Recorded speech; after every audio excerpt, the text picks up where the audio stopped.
Do you think that these orbs, these aliens, these things we're talking about, these spiritual things, are they Nephilim?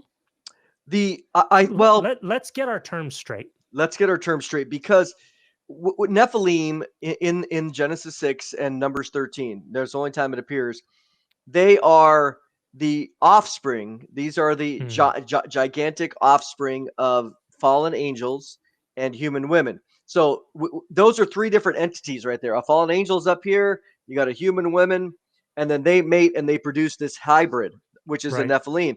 So the typical idea is, at least that's rooted in the book of Enoch and Second Temple period Jewish literature, not just Enoch, but others, Jubilees, is that when the Nephilim die, when their physical body dies, their spirit lives on.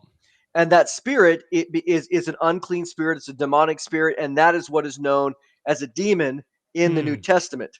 And so when you come along to the New Testament, all of a sudden, boom, you seem like, demons on every page, every other page.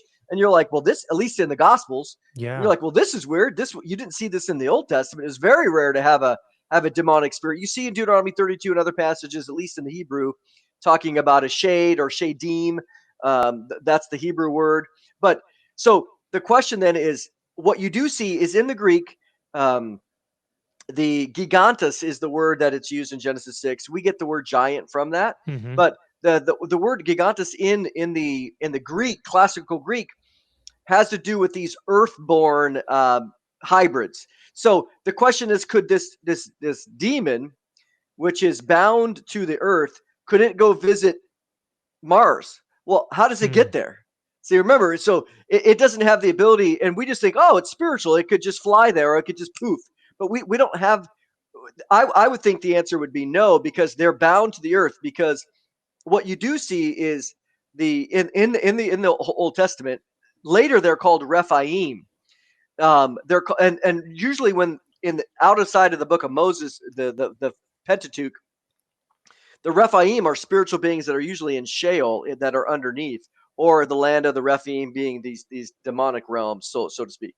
But so I would tend to see that a demon can't leave this earth. Now, a fallen angel or another angel, there's no limits. They can go anywhere they want. So do they have a mining operation on Mars, and that's where they're getting this material? Though there's a lot of theories. Right. What if they're in a different dimension and they use the ships to transcend from one dimension to another dimension? You know, it's a technology. Yeah, that we don't have, but it can show up here and we can see it, and it'll go within a mile within a split second, but it's still tangible in a sense, right? To our reality. Maybe it's a transcending type of. That's what I've thought for a while. Well, I'm not opposed to that, because the question that I think, no, not at all. The question I just try to reconcile it with, well, couldn't they, if he's going from God to Daniel and in Babylon, why couldn't he transcend that in 1 minute or 1 hour? Why did it take him 3 weeks? You know, and so there is some level of hindrance. Now, maybe they had their frequencies locked into one another, and so the one angel who's hindering, or the princes that were hindering the one angel, they were just, that's what was happening. So they do have the ability to go from one place to another very quick, but it's still physical. I don't think you were saying it was not physical, but I think the challenge that we have is as what does it mean to be interdimensional? I don't think anybody knows. We can't describe it. It's impossible to describe. Just like what we're trying to talk about is kind of just impossible to describe, because we don't know how these things interact. We don't know. Like we have these terms that we get from scripture, right? Spiritual, supernatural, angelic, demonic, God, heavens, plural, you know? But that's it. That's all we got. And then we're seeing stuff that's like, hey, that doesn't make sense, you know? And we're just trying to figure out what the Bible means by those words based on what we're seeing. So I wonder, kind of going off of Nick's question here. So now we've got some terms, right? We've got the angelic, but okay, let me not lose track here. I've got a lot going on in my mind, and I'm trying to keep it all together. So we've got the angelic, which is the benevolent, supernatural, or whatever you want to call them, right? We've got the We've got the malevolent side, which is demonic, fallen angel, possibly the orbs, the light orbs that appear and disappear and that are just coy and kind of deceive people. We've got, I mean, those light orbs are also what appear to like Stephen Greer and Chris Bledsoe and stuff. So that right there kind of leads you to believe that the light orbs are going to be malevolent. They're going to be dark always. So a demon is a disembodied spirit of a Nephilim. That's that would be the general understanding. Yep. Okay. That spirit, that disembodied spirit, is a human spirit. Like when it was born of a woman, this Nephilim creature, it was endowed with a human spirit, or is this a angelic spirit, as in one that fell with the rebellion? No, it's actually both, because the Nephilim that's walking around that is generally considered tall, and then dies, their spirit is a mixture. It's a hybrid of the material. And again, we're talking about genetic material. This is physical material, right? I mean, when a fallen angel comes down and mates with the human woman, he's putting inside of her his own physical genetic material, and then she's providing her own 23 chromosomes, and then it's producing a child, which is this hybrid Nephilim, and then the child is born. And so this hybrid is growing up, certainly physical. We see that, and they're fighting them in the book of Numbers, and David was fighting Goliath. So they are physical beings, but they have genetic material from the two sides, the physical woman and the heavenly created physical fallen angel. And then they're down here. And so their spirit is what I mean, in that sense, we ask, well, what is our spirit? Well, we know that we have a spirit, and our human spirit was created as a derivative of the genetic material from a man and a human man and a human woman. So, but in that sense, our spirit is still a spirit. So their spirit is still rooted in the material from a fallen angel and a human woman, but they are fallen. They're a hybrid. Dang. So whereas our spirit, when we die, would go, since we're not Nephilim, obviously, would go to, let's say, like heaven or hell eternally, right? Their spirit, a Nephilim, when it dies, roams the earth, right? It doesn't go to hell instantaneously. I think back, what you do have, and here's an interesting, fun idea. At least I'm going to tell you the thought of what was going on, percolating in the minds of Jews in, let's say 150 BC. We do know from the biblical Old Testament, the book of Isaiah and others, that Rephaim is a spirit. So let me say it this way. In the first 5 books of Moses, if you look at the word Rephaim, it refers to a giant, a living physical giant. But later, that word Rephaim is referring to these spirits that are in the underworld. So they are down in Sheol.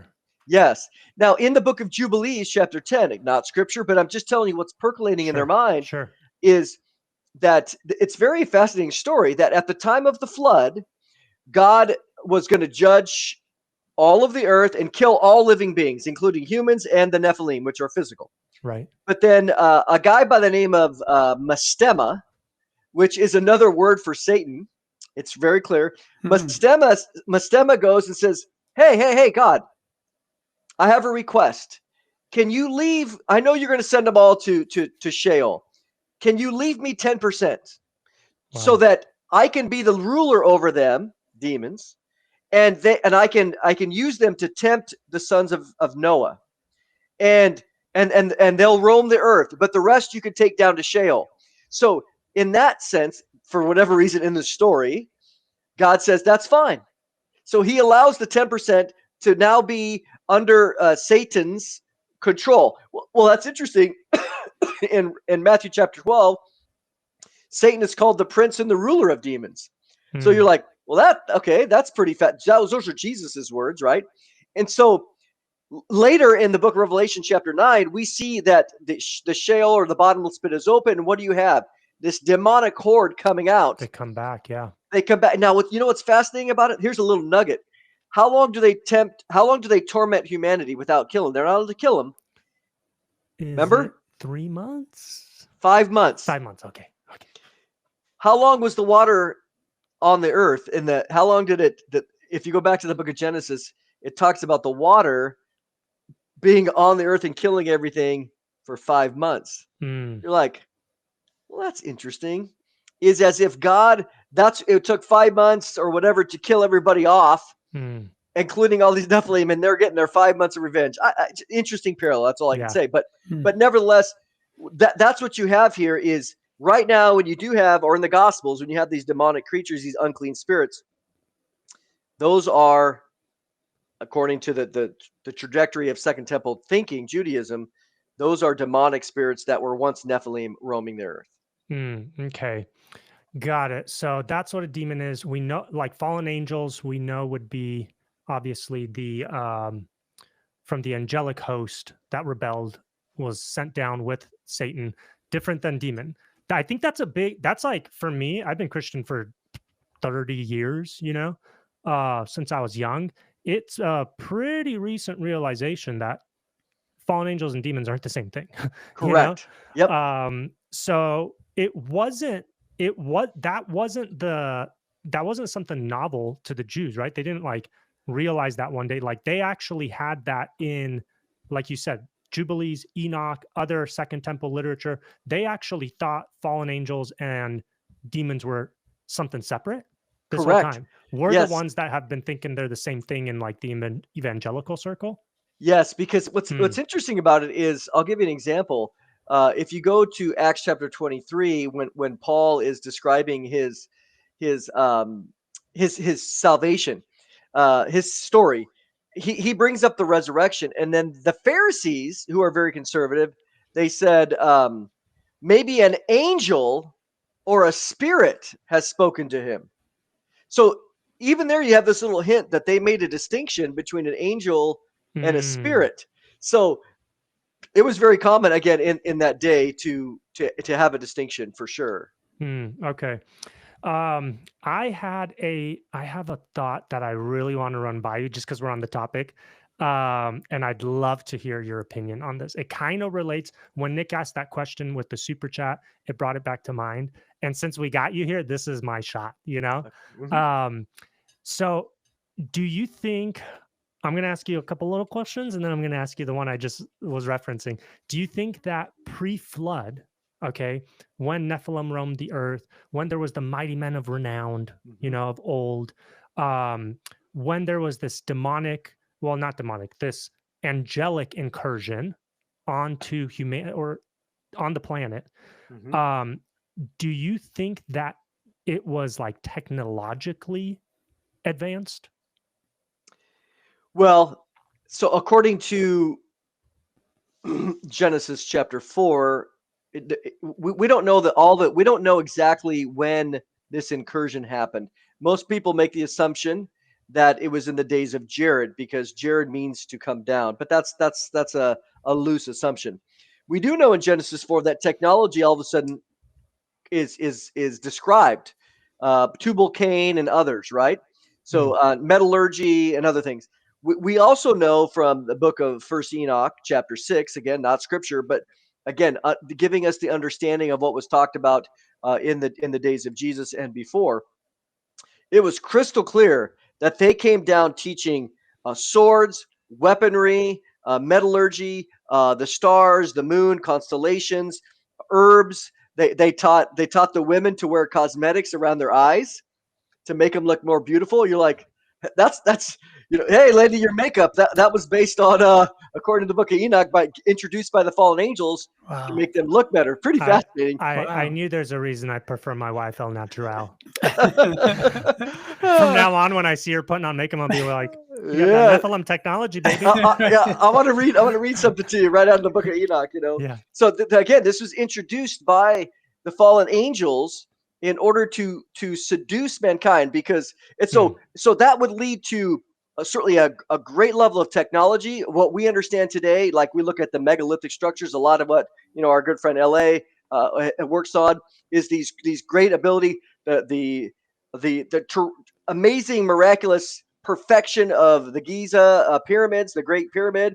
And so, I look at it like this too. We often tend to think of fallen angels unfortunate, but as we referenced earlier, they appear as an angel light. Now, we were joking earlier about marrying off our daughters, right? So imagine for a moment that you get this fallen angel shows up knocking at the door, and all the daughters are looking out and they're like, who's that handsome? Oh my gosh, that guy's gorgeous. Dennis. That's Dennis. And they're like, man, we want a piece of that action. Well, then, so then they come in, and as we know is typical, there's a little arrangement. He talks to the father. He says, man, I've seen the women that they're your daughters that are beautiful, and let's make a trade. And so the father's like, well, I got some good looking daughters. What are you going to give me? And he said, well, I'll tell you what, I'll give you this technology. I'll set you apart. I'll teach you how to do this. You'll have wealth, power, prestige. You'll be set apart from all of your peers, because I'll give it to you. Just give me your daughters. And the daughters over there like, sign me up. Wow. So it's not necessarily this rape. There's an exchange, and you have this fallen angelic being who's appearing as a beautiful angel. It doesn't always to be, but certainly had their own wicked intentions in doing what they were doing. And I think that's a more accurate portrait of why technology would be introduced before the flood. And God said, enough, I got to get rid of it all. Yeah, because do we know when the fallen angels made the incursion into humanity? How long before Noah, or how far back before Noah did they do that? Do we know? We don't know. That's what I'm saying. The theory is that they came down in the time of Jared, which again means to come down, but there's no proof that it happened during that time. What year was that about, or how many years before Noah do you think? We could look up Genesis 5. And the reason I ask, while you're looking that up, the reason I ask is because, dude, think about it. We've had electricity for what, 120 years or something like that? I don't know when Benjamin Franklin flew that kite. And in let's say 120 years, if somebody in the chat could let me know when Benjamin Franklin flew a kite, that'd be great. In 120 years, we've gone from key on a kite, right, with the lightning bolt, to AI about to take over the planet. Yeah. Yep. Okay. That's 120 years. So did you find the date of when? I did. Yep. So based on the Genesis 5, 16 and 17, basically the Jared was born around 900 years prior to the flood. So you'd have 900 years of technological advancement as what you just described. Think about what we've had in the last 150 years, right? Or even 200. So imagine 900 years of that. I mean, we went from Wright brothers and then to the moon, supposedly. That's another conversation. You like that? I like that a lot. Yes. Within what, 60 years or something like that? You know what I mean? So technology, we know this, it exponentially advances. Once you have a certain technology, you keep using it to keep advancing technologically. So if there was this demonic incursion, technological advancement given by these supernatural beings, right, to humanity, and they had 1,000 years to develop that technology, it's no wonder. And look how evil our technological advancement is making the world. You know what I mean? It's not making us more righteous and holy and closer to God. Nope. It is for us, because we're doing podcasts using this technology. For the glory of God, baby. Yeah. But overarchingly, it's been getting kind of much worse, depending on how advanced the technology is getting. So imagine how evil it got on the planet. No wonder it says every thought of man was evil constantly all the time. And God's from the time they're young. Yep. Boom. God's like, I gotta wipe these guys out because it's getting pretty bad, Yep. And if we in 60 years went from paper airplanes to the moon, supposedly. Yeah. Electricity is 1972, by the way. 1852. Sorry. 1750. Yeah. Dude, I'm way off. 17. Yeah. Okay. So what's that? 300 years? Almost, yeah. Okay, so regardless, 300 years. But that's limited. I mean, remember Benjamin Franklin with the kite, right? The key, right? Yeah. But okay, these guys had almost 1,000 years. But just imagine 300 more years from today. Like, what does it look like, right? Exactly. Like, no. Imagine 600 more years from today. Well, right. If you want to do the whole 900, okay. right? Yeah. So, I wouldn't be surprised if they had technology that surpassed ours before the flood. This is me speculating and just having fun with it, but it kind of makes sense, right? I wouldn't be surprised if they had technology that surpasses ours. That's why we can't explain how they melted rock to assemble walls and pyramids, and why we can't do certain things that were done in antiquity, and we can't even explain it. And that's just like a little example. I'm sure there's other stuff, but if we were able to get to the moon within the past 80 years, 70 years, whatever it is, I wonder if they were able to also get off planet. And I'm specifically talking about Nephilim. If they were able to get off planet, and this is why I said Nick reminded me of this when he sent in that super chat, because if they were off planet, and dude, like, who knows? Maybe the technology we're seeing now is pre-flood Nephilim technology that is still antiquated from a Nephilim perspective, because they're somewhere else further out there, and they have been limited because they can't come back. Because when they were here, God wiped them out. You know what I mean? When they were here, Moses, Joshua, David go Nephilim hunting. So maybe they set up base elsewhere, and what they're doing now is they've maybe procreated, gotten up enough arms, because Revelation is a war. Yeah, it's a war. It sounds more like an Avengers movie than it does Left Behind, the series. You know what I mean? So if I'm just thinking to myself, like, okay, Nephilim were advanced, they get off planet, they're mining, they're doing all sorts of stuff on other planets. The flood happens, Nephilim off planet come back in their ships, and they're like, oh my God, where is everybody? Well, we don't know how to swim. So then they go back off planet, and or they win the ocean, or maybe they adapted. Maybe, But I'm just saying, they go off planet, they wait for things to subside, and then what a coinkerdinker. Moses runs into the Nephilim again in Canaan, right? They came back and they started to try to reestablish this Nephilim lineage on the planet. And this time, though, it's not prominent enough to where God's like, dude, I got to wipe this whole thing out again. This time, the Israelites are numerous enough and God's on their side to where he goes before them and helps them wipe out all the Nephilim tribes. Well, not all, because they let some of them survive, right?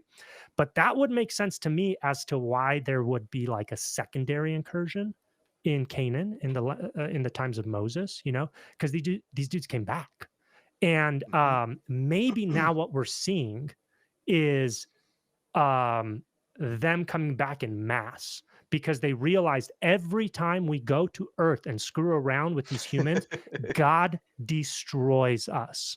So let's go back when we're ready. And then what a coincidence that like Revelation ends with this massive battle between God and Satan and his cohort. You know what I mean? But it's a physical battle. It's physical here on Earth. So that was just my idea of maybe they got off planet before some got off planet before the flood, and now we're seeing them again, because this will go into our next topic, end times, baby. Well, let me make one comment on that, because the fascinating thing, just from an astronomy perspective, is, and in this sense, bringing up the idea of the term of astrogeology, and what is well known is when people examine the planet Mars, it is crystal clear that it was one time fully covered with water. Really? Oh yeah. I mean, What kind of signs are there on the planet that it? Massive amounts of canyons, like for example, when we look at the Grand Canyon, it's crystal clear that was formed by water. Now, I think it was a remnant of the Great Flood. That's why it's all cut out. But so you have just looking at geology. So when they're looking, and there's ice, there's water ice. I mean, I could take a picture of it with my telescope. There's Really? ice on the top of Mars. It's very clearly white. That's just my Wow. my telescope.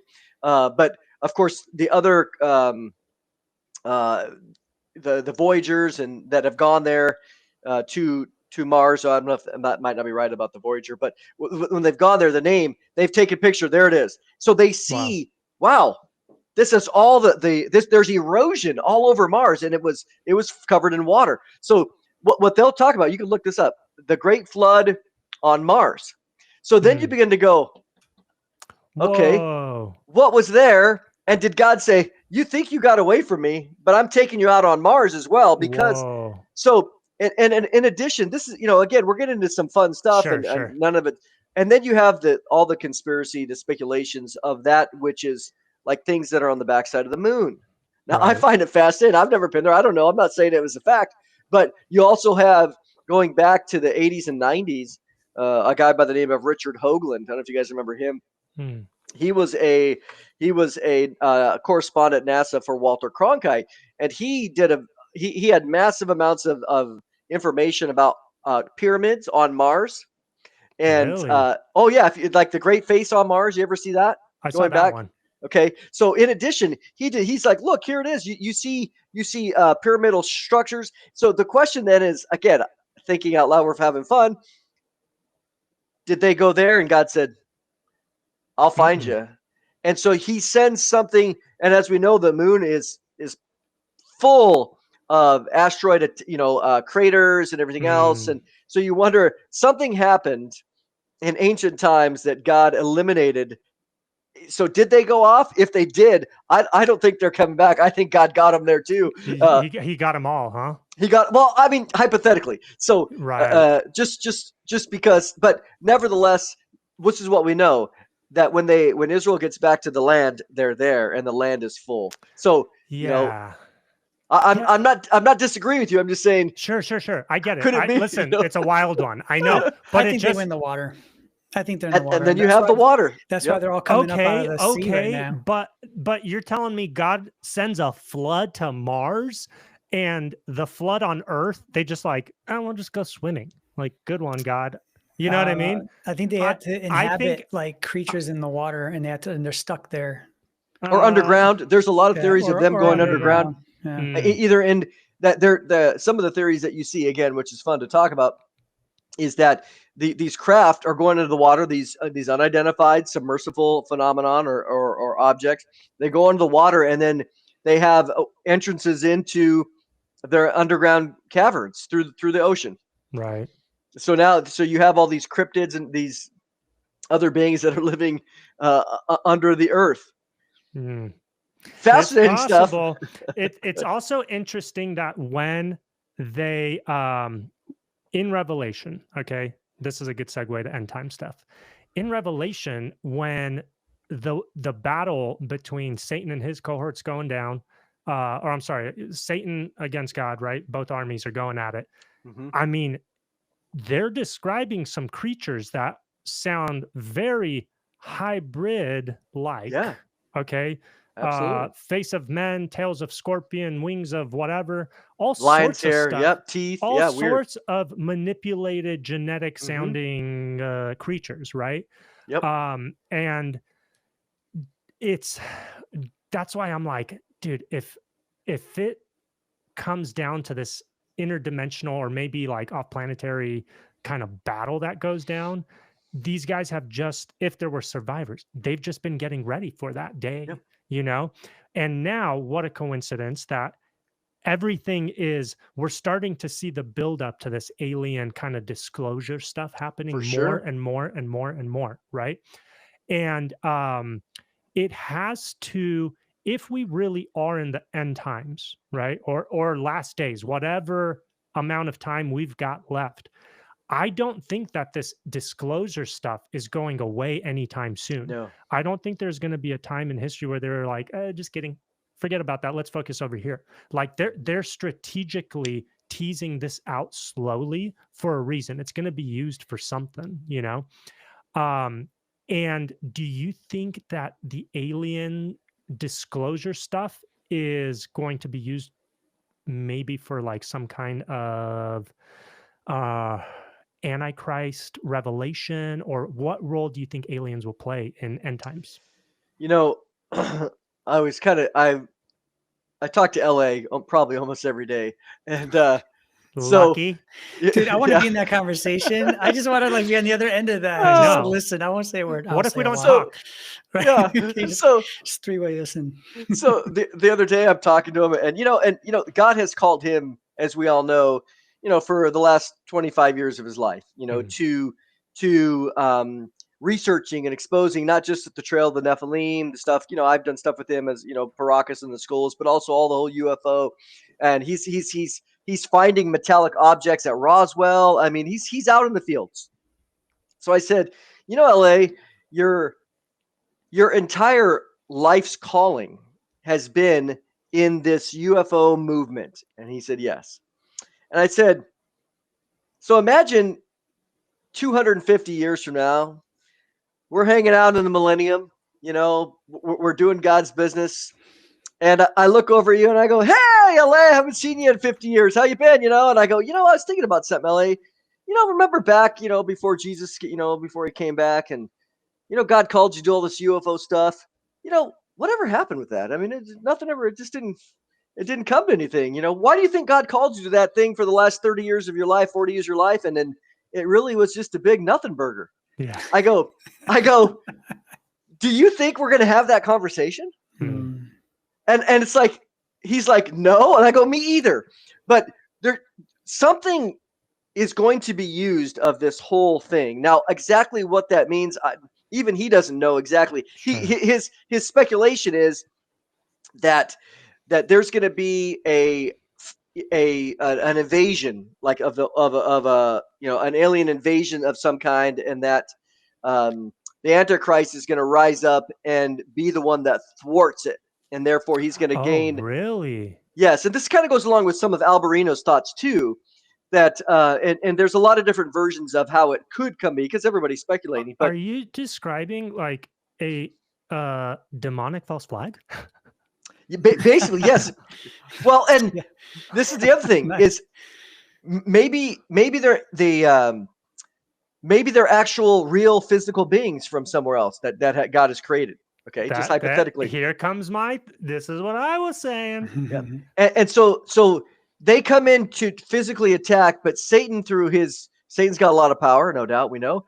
Through his Antichrist, he actually thwarts them, which is how you get in Revelation 13 who can make war with the beast. And so he's able to thwart them and crush them, and now he's the savior of the world, and everybody loves him and they follow him willingly, blah, blah, blah. So the question then is Satan in league with them, or does he make an agreement and he stabs him in the back? Who knows? With Satan, he's a liar and the father of all lies. You can't believe anything. So you have a lot of variations of the possibilities. No one knows for sure. But LA also thinks that as soon as the rapture happens, that they show up.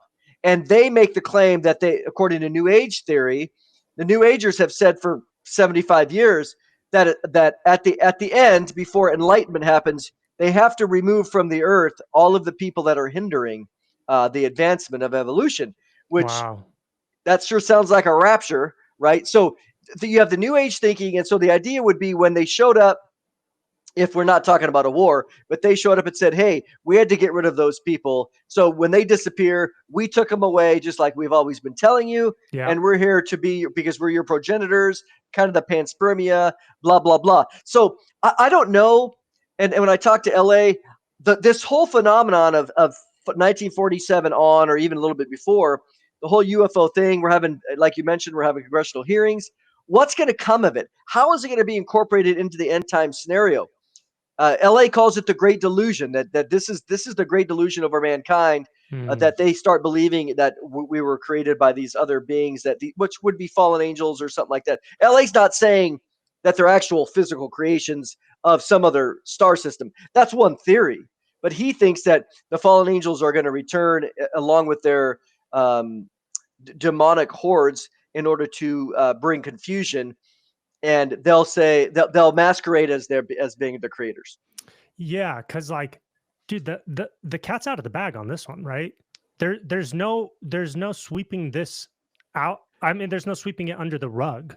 The same way Christians have been kind of bad at two things: incorporating technology in their end times perspective, except Chuck Missler. He was pretty good at that. Yeah, he was good. Okay. Yes. He was way ahead of his time. And also incorporating alien talk and discussion and whatever into end times understandings, because those two things have to play a role. Technology's not going anywhere. If anything, it's only going to keep advancing, right? Yep. So if there really is an end times, there's going to be technological systems in place. Probably why the Antichrist or the beast, whatever, can know who does and does not have the mark.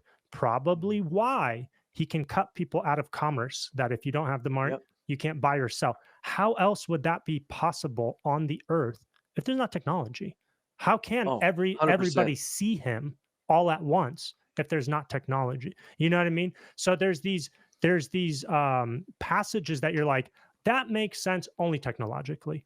Now there's also passages that make sense only, I guess before you would have called them like supernaturally, right? Spiritually, but can also be, you could fill in the word alienly through the alien phenomenon, right? Like the passage about 3 unclean spirits like frogs. So he physically describes them as frog-like, whatever that means, right? Some people today might use the word like frogs. Didn't say they were frogs. Some people might use the word reptilian, right, to describe frog-like. Those unclean spirits like frogs go out to the rulers of the world to deceive them and to get them to go to war with the coming Christ. You know, like that to me is a pretty alien passage, you know. But you guys are saying, well, I shouldn't say you guys, one of LA's theories, maybe even Alberino, that there's going to be a real invasion of some sort, whether it's from another planet, whether it's interdimensional, it doesn't matter where it comes from. There's going to be some kind of manifestation of things, right, that are now coming to Earth, and that possibly Satan is going, or the beast, the Antichrist, whatever it's going to be, is going to be used to defeat that, and then humanity places their trust in the beast. Is it equally as possible to say that the beast or the Antichrist is from them and he doesn't defeat them, but he basically is used by them or speaks on their behalf? Because let's be real, if the earth is invaded by some kind of like UFO, okay, or UFOs all over the place, if something came out of those ships, looked like us, right? Or not, maybe looked whatever, reptilian, frog-like, it doesn't matter, whatever it is. Looked like a gray with the big eyes, big head. If something came out and went on TV and was like, hey, I'm from those guys, we seeded you, right? We are your progenitors. Here's what we need from you. There's not going to be a soul, except for Christians, unless the rapture happened, like you said. There's not going to be a soul on this planet that's like, no way, bro. Let's put up a fight. Everybody, everybody is going to obey, you know? So is it equally likely that that Satan uses whatever is coming, that they're actually his creatures and his technology, and man will worship whatever comes out of it regardless? I think when we delve into the realm of speculating, which is fun, almost anything. It's a hang sesh. It is. Almost everything is equally likely, you know, and I really mean that. There's these scenarios So one could be just as equally likely. But my main goal in all of it is to say this whole phenomenon of UFO everything, congressional hearings. I mean, they're talking about biologics. These whistleblowers that they've not only crash retrievals, but that they again recovered biological entities that were non-human, physical biological entities. I mean, that's a powerful thing. And these guys are coming out at the risk of their own careers. I mean, are they telling the truth? They sure seem they've been credible in every other way. So it's hard not to believe him. Do I believe him 100%? Well, I don't. I only believe Jesus 100%. But nevertheless, I find it fascinating that this thing. How is it going to be in there? Is it going to just fade away and not be included? Nothing burger. Nothing burger? Right. I can't see that. That's why I said, why, God, LA? Why would God call you to this? And then have it be like, well, that turned out to be nothing. What a waste. Yeah. I mean, sorry, bro. I mean, but I don't. That's a great point. Yeah, I don't see that. Now, I could be wrong. Maybe God called him, and he's God called LA, so he's excited about it, and he's done a lot of things, and people have gotten saved through his ministry, and so that's what's awesome. And people have come to know not only know Christ, but they've grown, they've come to love the Word. So God has a lot of things, but I just find it unlikely that it would be a nothing burger.